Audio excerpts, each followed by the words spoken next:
Hello viewers, আসসালামু আলাইকুম রহমতুল্লাহ। সবাই কেমন আছেন? আশা করি সবাই ভালো আছেন। আলহামদুলিল্লাহ, আমিও ভালো আছি। তো আজকে আমি চলে এসেছি আমাদের পাশের গ্রাম রামগড়ের একটি জালসায়। তো রামগড় মাদ্রাসা আছে, আপনারা জানেন। এই মাদ্রাসায় প্রতি বছর জালসার আয়োজন করে এবং এই জালসা উপলক্ষে এখানে প্রচুর লোকের সমাগম হয়। আর মাদ্রাসাটি পুকুরের পাশে একটি রাস্তার ধারে ফাঁকা জায়গা অবস্থিত। আর এর পাশে পুকুর আছে বেশ কয়েকটি। পুকুর ধার দিয়ে বিভিন্ন ধরনের দোকানগুলো বসে গেছে। যেহেতু এখানে প্রচুর লোকের সমাগম সেহেতু এখানে বেচা কেনা হয় অনেক। বিভিন্ন ধরনের খাবার জিনিসপত্র পাওয়া যায় এখানে। মিষ্টান্ন থেকে শুরু করে ঝাল জাতীয় সব ধরনের জিনিসই পাওয়া যায়। দেখছেন এখানে একটা পানির দোকানদার কত রকমের মশলা নিয়ে বসে আছেন। আর এখানে দেখা যাচ্ছে কিছু ভাজা পোড়া জাতীয় জিনিসপত্র। এছাড়াও মিষ্টান্ন, জিলাপি সব ধরনের জিনিসই পাওয়া যায়। তো আমি ঘুরে ঘুরে একটু আপনাদেরকে এই জালসার ভিতরের অংশটুকু দেখানোর চেষ্টা করব। একটু দেখতে থাকুন। তো দেখতে পাচ্ছেন এখানে জিলাপির দোকানদাররা বসে গেছে এবং এখানে গরম গরম জিলাপি তৈরি করা হচ্ছে। আর এই পাশে কিছু খেলনার দোকানও আছে, যেহেতু ছোট বাচ্চারাও এখানে আসে এইসব জায়গায়। তো তাদের জন্য খেলাধুলার জিনিসপত্র সহ সব কিছুই এখানে পাওয়া যায়। তবে মূল আকর্ষণ থাকে জালসার ভাজা পোড়ার দোকানগুলো। তো দেখতে পাচ্ছেন যে বিভিন্ন ধরনের ভাজা পোড়ার দোকানও বসে গেছে পুকুরের ধার দিয়ে। আসলে রাতের বেলা হয়তো সব কিছু পরিষ্কার দেখা যাবে না, তবুও যতটুকু আলো আছে এই আলোতে আপনাদেরকে একটু দেখানোর চেষ্টা করতেছি।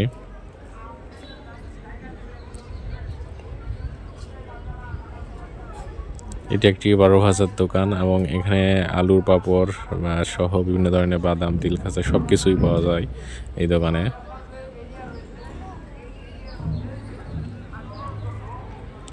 এখানে আমার একটি ছোট ভাই ইমন তো বলতেছে, ভাই আমাকেও একটু ভিডিওতে নিয়ে নেন। তো যার কারণে তাকেও একটু ভিডিও করে নিয়ে নিলাম।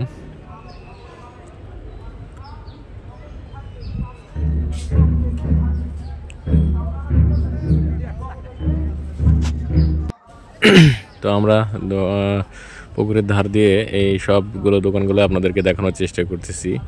আর পুকুরের ওই পাশ থেকে একটু ভিডিও নিয়ে নিলাম। দেখুন কত সুন্দর লাগতেছে পানিতে যখন লাইটটা পড়ছে।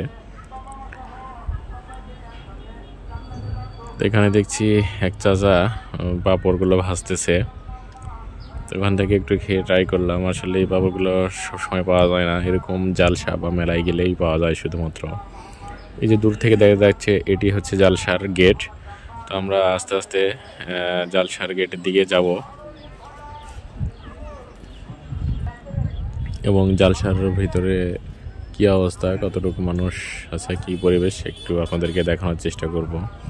এটি দেখা যাচ্ছে একটি আচারের দোকান। বিভিন্ন ধরনের আচার পাওয়া যায় এখান থেকে। আচার আমার খুব পছন্দের। আমি রসুনের আচারটা ট্রাই করেছি, খুব ভালো লাগছে।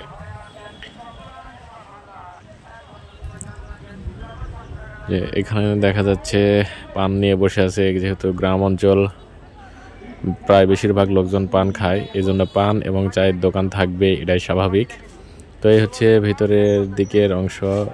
দেখা যাচ্ছে দুই ধার দিয়ে লাইটিং করা অনেক সুন্দর করে এবং এটি গেট করা আছে অনেক সুন্দর লাইটিং করে। এই গেটের ভিতর দিয়ে আমরা চলে আসলাম এখন ভিতরে, অর্থাৎ মাদ্রাসা প্রাঙ্গণে।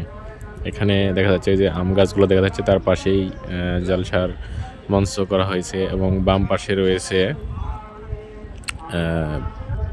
মাদ্রাসা আর ঘরগুলি যেখানে ছাত্ররা পড়াশোনা করে। এটি হচ্ছে সেই মাদ্রাসা। যাই হোক, দীর্ঘদিনে আস্তে আস্তে এই অবস্থানে এসেছে অনেক কষ্টের পর। তো এই হচ্ছে জালসার লোকজন, সবাই বসে কথাবার্তা শুনছে।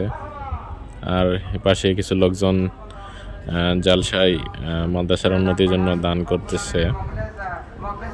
তো কিছু ছোট বাচ্চারা সামনে বসে আছে এবং পিছন দিকে বড়রা চেয়ার নিয়ে বসে আছে।